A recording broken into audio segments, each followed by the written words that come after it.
Diz assim a palavra de Deus, conforme registrada pelo apóstolo Paulo aos Efésios, capítulo 6, versículo 18. Orem no Espírito, em todas as ocasiões, com toda oração e súplica. Tendo isso em mente, estejam atentos e perseverem na oração por todos os santos. Louvado seja o Senhor. Qual é a medida do ser humano em sua dimensão espiritual? Assim como nós podemos medir a nossa vida de diferentes aspectos, de diferentes ângulos, seguindo diferentes medidas, assim também devemos fazer com a nossa vida espiritual. Por exemplo, qual a medida sua de um aspecto físico? Qual a medida de uma boa saúde, de uma saúde física boa? Bem, há algumas medidas para isso, não? Como você se alimenta, se você se exercita ou não, quais são os seus ritmos de trabalho e descanso, né? Com alguns simples testes, algumas simples avaliações, nós podemos saber se você está sob medida no quesito físico. No quesito profissional, também, qual é a medida de um bom profissional? Bem, há testes, há questionários para isso, certas aptidões, dependendo da sua área de atuação, se for mecânica, se for na área militar, se for na área de ensino, de docência. Estamos sempre sendo avaliados para vermos se estamos à altura dos requisitos da nossa área, da nossa profissão. Os nossos relacionamentos também. Qual a medida de saúde nos nossos relacionamentos? Bem, vamos falar sobre tempo gasto uns com os outros, comunicação, perdão, enfim. De diferentes ângulos da nossa vida, como seres trabalhadores, como seres físicos, como seres relacionais, há maneiras de medir a nossa saúde. E na vida espiritual? É diferente? Não deveria ser diferente. Então, qual é a medida? Qual é a medida? Qual é o prumo para medir a nossa saúde espiritual? Bem, a verdade é que a pergunta tem diferentes respostas. Mas qual seria a sua? Como é que você mediria a saúde espiritual, a maturidade espiritual, sua ou de qualquer outra pessoa nesta igreja? Seria o conhecimento teológico? Quanto você ou outra pessoa conhece sobre Deus? Seria o quesito das experiências com Deus? Quanto esta pessoa já teve experiências com o Senhor num culto, em casa, no seu quarto, em oração? Seria o quanto esta pessoa trabalha na igreja? É outra maneira que medimos a maturidade espiritual, quão ativos nós somos na obra. Mas eu diria que, por mais importantes que sejam todas essas coisas, a importância do nosso conhecimento bíblico, a importância das nossas experiências com Deus e do nosso serviço a Deus, nada mede melhor a nossa saúde e a nossa maturidade espiritual do que a nossa vida de oração. Aliás, eu diria mais. Se todo o nosso conhecimento da Bíblia e de Deus, se todas as nossas experiências com Deus e todo o nosso trabalho para Deus não fluir de uma vida próxima, íntima com Deus em oração, então tudo isso será em vão. Conhecer a palavra, sentir muitas coisas no culto, trabalhar muito na igreja, isso por si só não é suficiente. Como diz o teólogo inglês britânico J.I. Packer, no seu famoso livro, escrito há quase 40 anos, O Conhecimento de Deus, ele disse: precisamos reconhecer como é pequeno o nosso conhecimento de Deus. Precisamos aprender a nos medir não pelo nosso conhecimento sobre Deus, nem pelos dons e pelas responsabilidades que tenhamos na igreja, mas pelo modo como oramos e por aquilo que vai em nosso coração. Muitos de nós, conclui Dr. Packer, creio, não têm ideia de quão pobres somos neste sentido. Sim, é da vontade de Deus que Ele enriqueça a sua mente com o conhecimento da palavra. Sim, é da vontade de Deus que Ele aqueça o seu coração em momentos de profunda intimidade com Ele. Sim, é da vontade de Deus que Ele agilize as suas mãos e os seus pés para servi-lo dentro e fora da igreja. Eu creio em tudo isso. Mas é principalmente a vontade de Deus que você ande perto dEle e com Ele. Aliás, qual é o maior prazer de um pai e de uma mãe, se não de ter o seu filho perto? De estar perto dos seus filhos, de andar próximo deles e de gozar desta comunhão. O que Deus mais quer de nós não é muito estudo, não são muitas experiências, não é muito trabalho, por mais importantes que sejam todas essas coisas. O que Deus quer de nós é comunhão, proximidade com Ele. Isso se mede como? Por meio de uma vida de oração. Agora, se nós concordamos e sabemos que a oração é imprescindível, é indispensável na vida cristã, e falamos sobre isso na semana passada. Começamos falando sobre o imperativo da oração, a ordem das Escrituras para orarmos sem cessar, nos dedicarmos a isso. Vimos porque precisamos, podemos e devemos orar. Todos de acordo. Precisamos orar mais? Sim. A pergunta é como? Como devemos orar? E Paulo responde a pergunta de uma maneira muito simples em Efésios 6,18. O que ele diz? Orem no Espírito. Parece uma resposta simplória. Não é.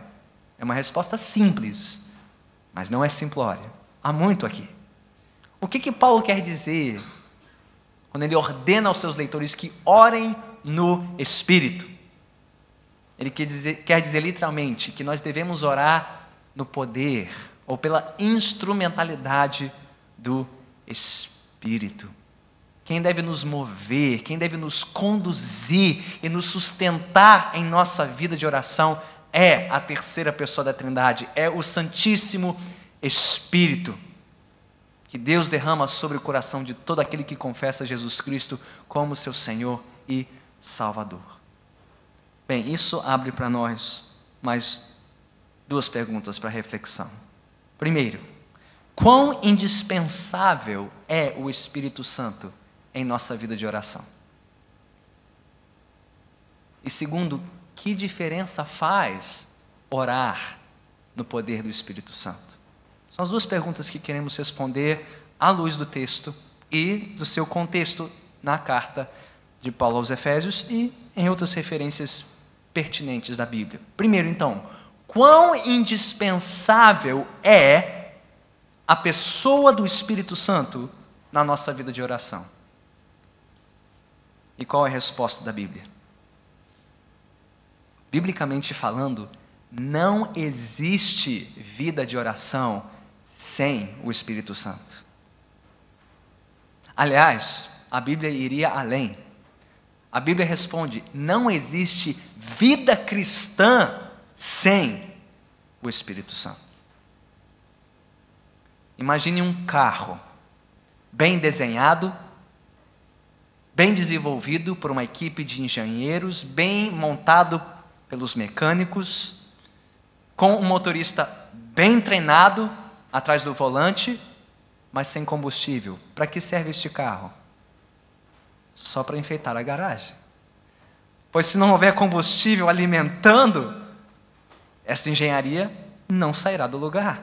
Assim também um cristão, por mais bem instruído na fé, mais disciplinado, bem treinado, se ele estiver desprovido do Espírito, da presença de Deus, ele é um cristão morto, inerte, sem vida, sem movimento. Talvez possamos usar uma imagem melhor, não do âmbito mecânico, mas do âmbito orgânico, natural. Imagine uma planta, uma árvore, bem desenhada pelo seu Criador, bem iluminada pelo sol, mas se ela não for constantemente regada, o que vai acontecer com esta planta? Ela vai definhar, ela vai morrer. Assim é a vida de todo cristão desprovido de uma comunhão constante com a pessoa do Espírito Santo. Não existe vida cristã sem o poder, sem a instrumentalidade do Espírito. Nós não podemos fazer coisa alguma na nossa jornada cristã sem o Espírito. Todos se lembram das palavras de Jesus? Em João capítulo 15, versículo 5, quando ele está instruindo os seus discípulos, dizendo que ele era a videira, o seu pai era o agricultor, os discípulos eram os ramos, e que sem ele a videira, os discípulos não poderiam fazer coisa alguma. Em que contexto ele disse essas palavras? Quantos vão se lembrar? Ele disse essas palavras às vésperas da sua crucificação. Quando reunido no cenáculo com seus discípulos, ele estava preparando-os para o que estava para acontecer nos próximos dias. Cristo seria crucificado, morto, sepultado, ressuscitaria ao terceiro dia e depois voltaria para o Pai. E ele disse que para onde ele ia, os discípulos não poderiam acompanhar. Mas ele prometeu o Espírito. Jesus disse essas palavras: sem mim vocês não podem fazer coisa alguma, num longo discurso sobre o Espírito Santo. Sem ele, sem o Espírito da vida, o Espírito de Cristo, o Espírito prometido, não podemos fazer coisa alguma na vida cristã. E podemos citar alguns textos aqui. Paulo diz isso aos Coríntios, na sua primeira carta, no capítulo 12, versículo 3. Ninguém pode sequer confessar que Jesus Cristo é o Senhor, senão pelo Espírito. O ato inicial da nossa jornada, confessar Jesus. Sim, qualquer um pode falar estas palavras, mas só aqueles que são movidos e convencidos pelo Espírito podem confessar que Jesus é o Senhor. Ele diria aos Gálatas, no capítulo 5, versículo 26, que se nós vivemos pelo Espírito, devemos andar pelo Espírito. Posto de outra forma, sem o Espírito não podemos viver e sequer andar na vida cristã. Não podemos servir sem o Espírito. 1 Coríntios 12 de novo, quem é que concede dons à igreja? Quem é que capacita os membros do corpo para o serviço? É o Espírito. Bem, se esta é a regra para toda a vida cristã, seria diferente na vida de oração? Não. Paulo, de novo, aos Romanos, no capítulo 8, diz que na nossa fraqueza, o Espírito nos assiste em nossas orações. Romanos 8, 26 e 27. Ou seja, sem o Espírito sequer podemos orar. Sequer saberemos orar, muito menos desejaremos orar, se não for pela ação constante do Espírito. Isso tudo me faz pensar, e eu pergunto a todos aqui: quanto de fato vivemos como se dependêssemos inteiramente do Espírito Santo em nossa vida cristã? Outros pastores, outros professores já disseram isso, que por mais que nós confessemos ser cristãos trinitarianos, pastor, que palavra difícil é essa? Cristão trinitariano, simplesmente quer dizer que você confessa um Deus triuno, que é Pai, Filho e Espírito, único Deus em 3 pessoas, um dos mistérios centrais do cristianismo. Por mais que nós confessemos esta verdade, nós vivemos como cristãos binitarianos. O que isso quer dizer? Mas que confessemos que existe Pai, Filho e Espírito, vivemos como se só existisse o Pai e o Filho. Não, eu sei que Deus é o Criador, eu sei que Ele criou todas as coisas, eu sei que Ele rege todo o universo, eu sei que Ele enviou o Seu Filho para morrer em meu lugar, eu sei que Ele exige de mim arrependimento, fé, obediência, uma vida de oração, mas eu não consigo me mover a orar. Eu não consigo me dedicar a uma vida de leitura, eu não consigo perdoar, eu não consigo ver a outra face, e eu não consigo ser fiel no meu trabalho. Espera aí, o que há de errado com esse quadro? Você falou sobre o Pai, e você falou sobre o Filho, mas você esqueceu de falar de quem? Daquele que opera no seu coração o desejo de estar com o Pai por meio do Filho. Aquele que te dá o querer e o realizar de uma vida cristã. Aquele que te move em direção ao Pai, na palavra, em oração. Aquele que te dá condições, força para perdoar, força para andar a segunda milha e virar a outra face. Nós até confessamos o Espírito, mas na prática nós vivemos como se o Espírito não existisse, ou não fosse tão indispensável à nossa vida com Deus. Então, pensando um pouco sobre nós, como igreja, como famílias, como indivíduos, quanto nós temos buscado e dependido da plenitude do Espírito Santo. Isso não é uma opção. Porque se você virar uma página comigo para Efésios 5:18, o que você ouvirá Paulo dizendo? Pode virar. Basta voltar um capítulo. De Efésios 6:18 para Efésios 5:18. O que diz o texto? Não se embriaguem com vinho que leva à libertinagem, mas deixem-se encher pelo Espírito. É um mandamento, é uma ordem da parte de Deus, para que busquemos como igreja, aqui é uma convocação coletiva, todos nós, e Paulo destrinchará isso nas próximas palavras, todos os maridos, todas as esposas, todos os filhos e pais, todos os trabalhadores, todos procurem viver uma vida cheia do Espírito, pedindo que o Espírito nos encha e nos capacite mais e mais para sermos cristãos fiéis nesta terra, em cada aspecto da nossa vida. Não é uma sugestão, não é nenhuma boa recomendação, é uma ordem. Deixem-se encher pelo Espírito. Então, o que nós já aprendemos aqui com estas palavras de Paulo? Qual deve ser a nossa primeira e maior súplica? Pastor, eu não sei como orar, eu sequer sei o que pedir primeiro. Então aqui vai a primeira lição. O que precisamos pedir acima de tudo é mais dele mesmo. É mais do seu Espírito. Porque Ele é a chama que mantém o nosso coração aquecido na presença de Deus. É Ele quem iluminará os nossos passos nessa jornada, porque sem Ele, sem o Espírito, não podemos fazer coisa alguma, sequer orar. Se o seu coração está frio na fé, se você não sente mais desejo nem paixão em buscar a face de Deus, então a sua primeira e maior petição nesta noite deve ser: Senhor, eu preciso mais de Ti, dá-me mais do Teu Espírito. Deus não só ordena isso, Ele promete isso, não? Não foi Jesus quem disse, que, lá em Lucas 11, capítulo 11, versículo 13, se nós, sendo maus, sabemos dar boas coisas aos nossos filhos, o nosso Pai não nos dará as melhores coisas, a saber, o seu Espírito. O que você pode pedir de melhor do Senhor, e o que Ele tem de melhor te dar, é o seu Espírito. É o Espírito quem nos capacita a viver a vida cristã, inclusive uma vida de oração.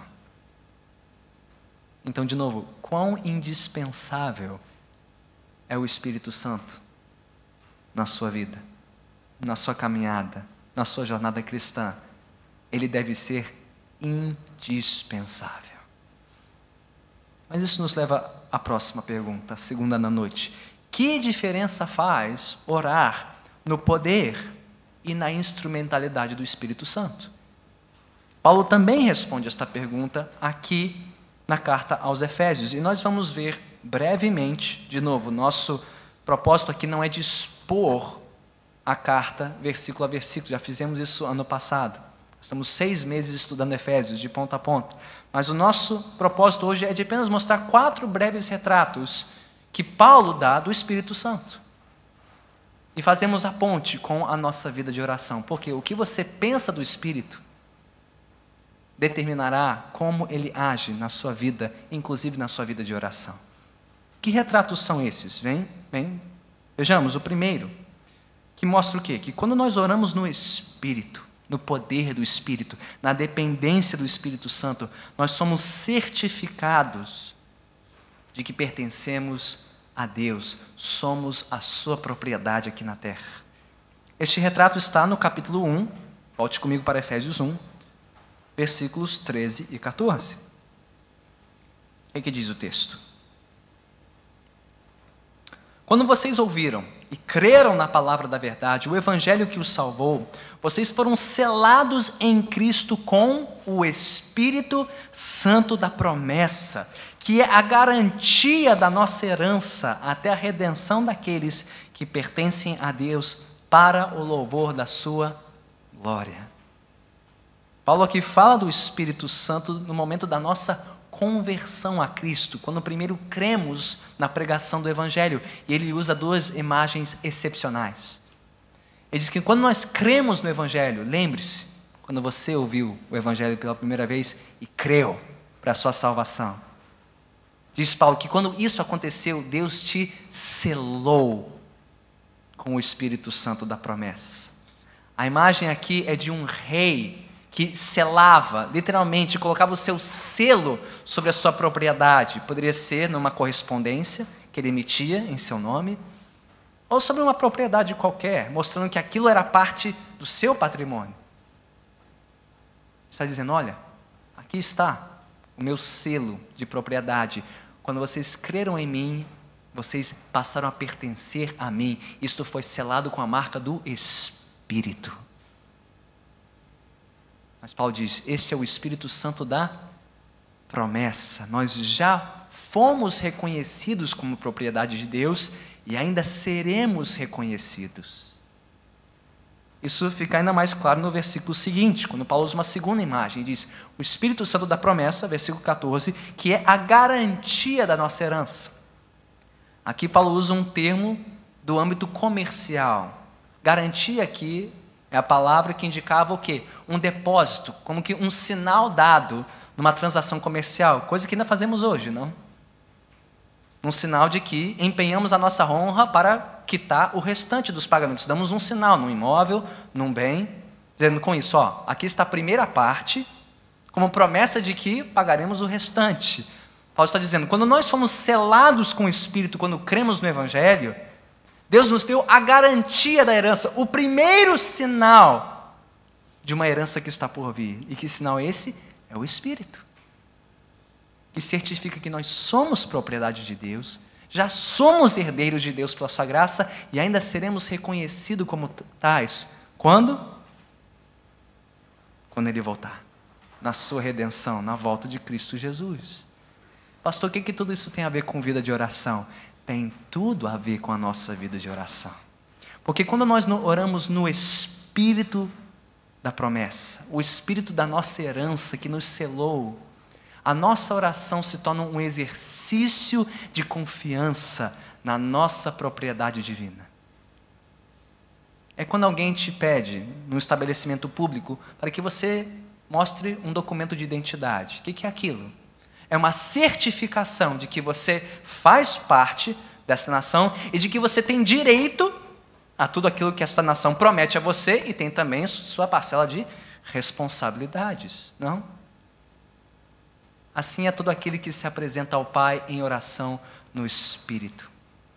Estamos dizendo, Pai, nós somos teus filhos, nós somos tua propriedade, nós fomos selados pelo Senhor e o Senhor nos garantiu esta herança. Meus irmãos e irmãs, isso deve fazer toda a diferença na nossa vida de oração. Pois quando o inimigo quer nos acusar, quer nos desmerecer por conta dos nossos pecados, das nossas falhas, querendo nos convencer que nós somos menos filhos de Deus, ou que não somos merecedores da sua herança. Lembre-se, herança não é mérito, herança é graça. Ninguém recebe uma herança por mérito, recebe herança pelo fato de ser filho. Nós fomos feitos filhos pela graça de Deus, Deus nos tornou herdeiros dele pela sua graça e nos selou, nós somos dele e nada pode mudar isso em nossas vidas. Quando nós oramos no poder do Espírito Santo, nós nos apresentamos a Deus dizendo: Senhor, nós somos herdeiros dessas promessas. O Senhor prometeu estar conosco e nos proteger até o dia em que receberemos toda a herança do Senhor, quando no porvir, não agora. Como diz um pastor conhecido norte-americano, o pastor Francis Chan, né? O que é o cristianismo? Numa frase: é a sua melhor vida depois. Não agora. Não sua melhor vida agora. Isso é o evangelho do mundo. O evangelho de Cristo diz: sua melhor vida depois, daqui a pouco. E quando nós nos exercitamos em oração no Espírito, é isso que fazemos. Senhor,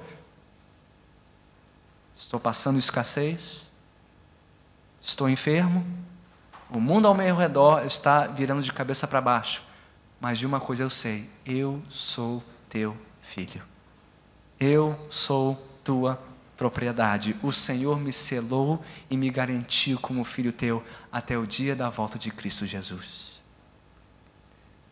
Pobre o cristão que não conhece essa confiança. Pobre o cristão que não se exercita nessa confiança diariamente em oração. Rico é o cristão que, quando dobra os joelhos, sabe que pertence ao Pai e que o Pai o acompanhará e o protegerá até o fim, no poder do Espírito Santo. É o primeiro retrato. Há mais 3. O segundo retrato nos mostra que, quando nós oramos no Espírito, nós somos lembrados da nossa edificação conjunta como família de Deus. Está no capítulo 2, versículo 17 em diante. Paulo está descrevendo, estamos pegando o argumento pelo meio, está descrevendo a obra de Jesus na cruz em nosso favor, e diz que ele, Efésios 2,17, ele, Cristo, veio e anunciou paz a vocês que estavam longe e paz aos que estavam perto, pois por meio dele, tanto nós como vocês temos acesso ao Pai por um só Espírito, ao Espírito aí de novo. Portanto, continuando, versículo 19, vocês já não são estrangeiros nem forasteiros, mas concidadãos dos santos e membros da família de Deus, edificados sobre o fundamento dos apóstolos e dos profetas, tendo Jesus Cristo como pedra angular, no qual todo edifício é ajustado e cresce para tornar-se um santuário santo no Senhor. Nele vocês também estão sendo edificados juntos para se tornarem morada de Deus por seu Espírito. Aqui Paulo reafirma uma verdade que ele já nos ensinou no capítulo 1 e acrescenta uma outra. No versículo 17 e 18 ele diz: olha, todos nós que fomos salvos pelo Evangelho de Jesus, temos acesso ao Pai por meio do Filho no Espírito. O Espírito nos garante isso. Mas ele acrescenta uma segunda verdade: o Espírito também nos faz parte, ou nos torna parte de um povo, de uma família. Não só somos filhos de Deus individualmente, somos filhos de uma coletividade, somos parte da igreja, o povo de Deus na terra. E somos, diz Paulo, a edificação santa do Senhor. A imagem aqui é de um templo, construído por quem? Por Deus, e habitado por quem? Pelo Espírito, em que os tijolos das paredes somos nós. Gente, a igreja não é principalmente esse prédio. A igreja, biblicamente falando, são as vidas que ocupam o prédio. E onde a igreja estiver, lá Deus está. Diz Paulo, nós somos essa igreja edificada pelo Espírito. Pastor, o que isso tem a ver com vida de oração? Tem tudo a ver com vida de oração. Porque quando nós dobramos os nossos joelhos em oração no Espírito, saibamos que por mais que oremos individualmente ao Senhor, ao fazê-lo, nós oramos como um povo. A sua história, os seus dilemas, as suas aflições fazem parte da história de todo um povo que está sendo edificado pelo Espírito nesta terra. E há um conforto e um consolo enorme nisso. Pergunte os cristãos perseguidos no Iraque, e na Síria, e na Coreia do Norte, se eles não se sentem confortados e consolados quando ouvem que cristãos no Brasil estão orando por eles. Há um mistério glorioso, sobrenatural e espiritual nisso, que Deus, pelo seu Santo Espírito, nos dá conforto e consolo ao nos dirigirmos juntos ao Pai em oração. E quando oramos no Espírito, lembramos, somos um corpo, somos uma família. Nós não estamos sozinhos nas nossas lutas. Você pensa que suas lutas são grandes? São. Não desmereça o tamanho das suas lutas, mas não se esqueça que há um número incontável de cristãos vivendo lutas semelhantes ou até maiores. Você acha que o seu problema não tem solução, que Deus não pode cuidar da sua vida, das suas circunstâncias? Pense de novo. Pense de novo. Porque Deus está edificando para si um povo que padece muito nesta vida e nesta terra, que sofre, e que terá que sofrer muito a caminho da glória. Mas este é o povo que Deus está edificando pelo seu Espírito. Suas tentações, suas provações, suas aflições são parte de toda uma família, e todos nós estamos juntos nessa. Diga para a pessoa mais próxima, nós estamos juntos nessa. É o Espírito que nos assiste, é o Espírito que nos fortalece como igreja. De novo, pobre o crente que não conhece este conforto e este consolo. Pobre o crente que não conhece o consolo e a alegria de orar no Espírito com outros cristãos, dentro de casa, na igreja, ao redor do mundo. Esta é a habitação de Deus. Deus está edificando-a pelo seu Espírito no poder da oração. É o segundo retrato. Há mais dois. Vamos para o terceiro, rapidamente. O terceiro retrato nos mostra o quê? Que quando nós oramos no Espírito, nós somos fortalecidos no íntimo em nosso conhecimento do amor de Deus. Está no capítulo 3, capítulo seguinte, a partir do versículo 14. Aliás, essa oração merecerá uma menção à parte, uma mensagem à parte nesta série. Mas, por ora, versículo 3,14 diz: por essa razão, ajoelho-me diante do Pai, do qual recebe o nome toda a família nos céus e na terra. Oro para que com as suas gloriosas riquezas Ele os fortaleça no íntimo do seu ser, com poder por meio do seu Espírito, para que Cristo habite no coração de vocês mediante a fé, e oro para que, estando arraigados e alicerçados em amor. E aí a oração continua. Qual é a imagem aqui? Qual a imagem que Paulo usa aqui para descrever a obra do Espírito? Já nos falou, somos uma família, coletivamente e individualmente filhos deste Deus, irmãos uns dos outros. Quando nos dirigimos ao Pai, o fazemos de joelhos em oração, clamando pelo quê? Diz ele, para que o Espírito Santo nos fortaleça no íntimo. Cristo habite ricamente em nossos corações, estejamos arraigados e alicerçados em amor. Paulo usa duas imagens aqui, uma da natureza e outra da construção civil. Arraigados é um termo da natureza, fala de uma planta bem enraizada, bem fincada no chão, com raízes profundas e firmes que mantêm a planta de pé, diante de um vendaval, de uma tormenta. E alicerçados é a linguagem da construção civil, um prédio bem alicerçado, com alicerces sólidos também, que resistem à força da natureza. O que Paulo está dizendo? Eu oro para que Cristo os fortaleça no íntimo, no poder do Espírito Santo, para que vocês estejam firmes. Firmes. Diante do sopro dos ventos, das tormentas, das tempestades.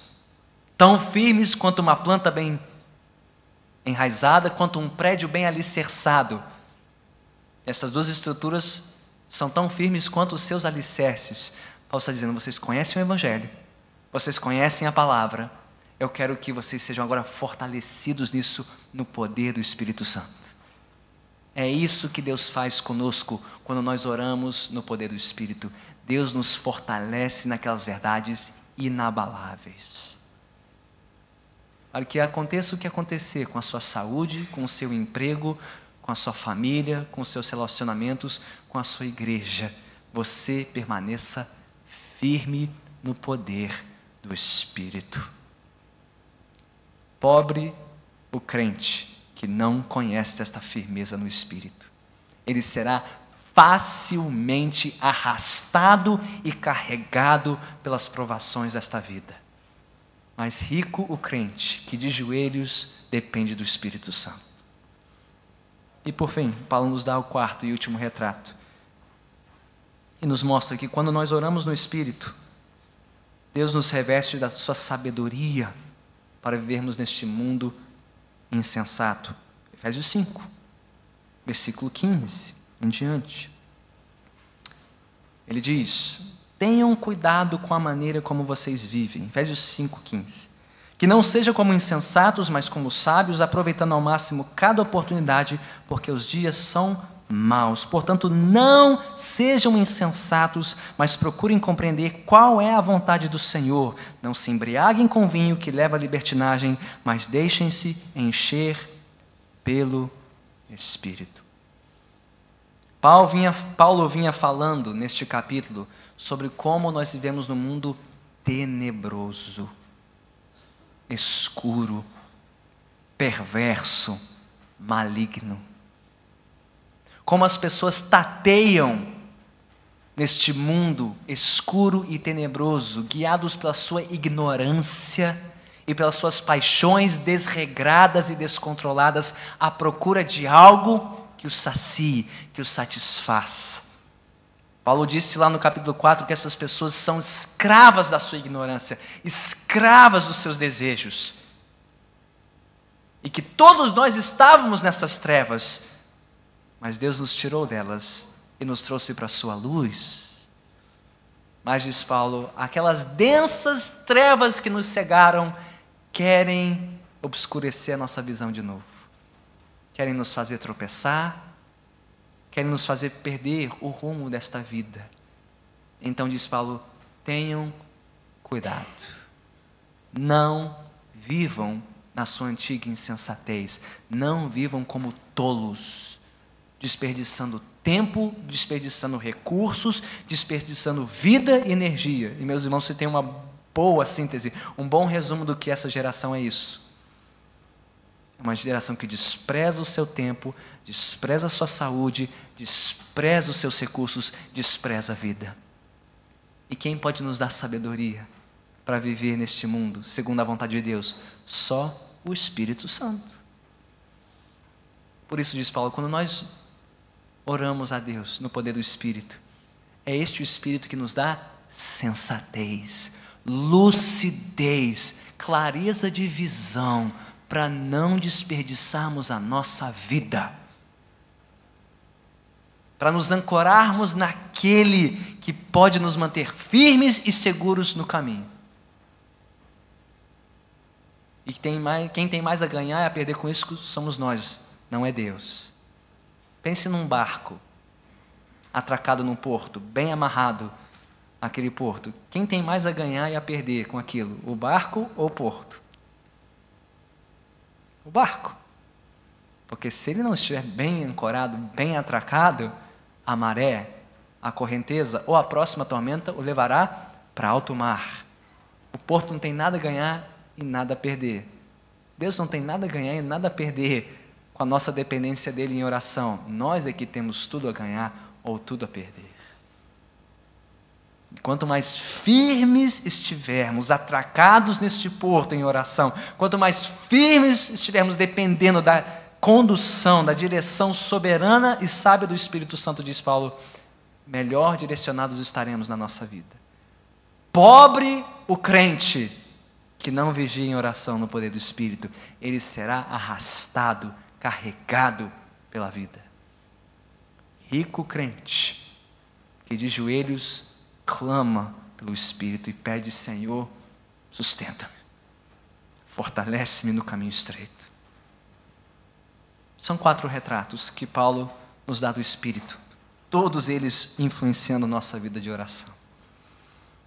Mas como vimos no início desta noite, qual é a medida? Qual é a medida da nossa vida espiritual? Um antigo santo da igreja, Robert Murray McCheyne, pregador escocês, reformado, século XIX, disse: o homem é o que ele é quando está de joelhos diante de Deus e nada mais. Você é o que você realmente é quando está de joelhos diante de Deus e nada mais. Eu sou quem realmente sou quando estou de joelhos diante de Deus, dependendo do Espírito Santo e nada mais. Se essa é a medida mais segura da nossa saúde e maturidade espiritual, deixe-me perguntar: quanto você já cresceu na vida cristã? Quanto você mede? Qual é a sua estatura cristã em oração? Quanto você conhece a confiança que o Espírito Santo dá a todo aquele que crê no Evangelho? A confiança que o Espírito transmite de que somos propriedade do Senhor, sua herança aqui na terra, seu povo particular. Quantos aqui conhecem e desfrutam da alegria e da segurança de serem parte do povo de Deus, a família de Deus aqui na terra, edificada pelo Senhor e pelo Espírito Santo? Quantos aqui podem dizer de coração que estão firmes em Cristo? Firmes, arraigados e alicerçados na fé, no poder do Espírito? Quantos podem dizer que conhecem a sabedoria do Espírito para viver nesses dias maus? Quantos?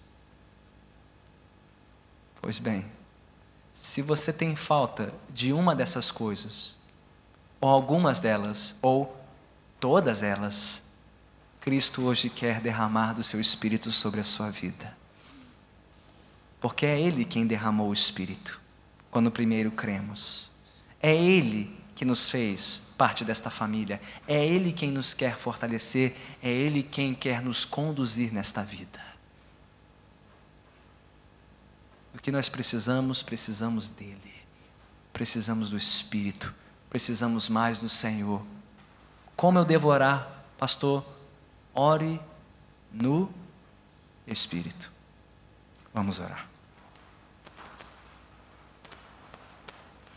Se você quiser se prostrar na presença de Deus, se ajoelhar nestes instantes, para juntos clamarmos ao Senhor pelo seu Espírito, vamos fazer isso.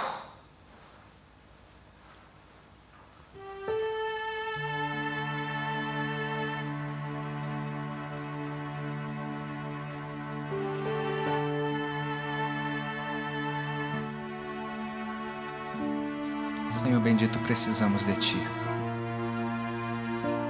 Precisamos de Ti, precisamos de Ti. Precisamos mais de Ti, do Teu Santo Espírito. Tu mesmo prometeste derramar deste Espírito sobre todo aquele que o buscasse de Ti, ó Pai. Por isso clamamos, Senhor, envia do Teu Espírito, por intermédio do Teu Filho, Jesus Cristo. Vem nos fortalecer, Senhor, vem nos encorajar, vem nos instruir, vem nos corrigir como Teus filhos.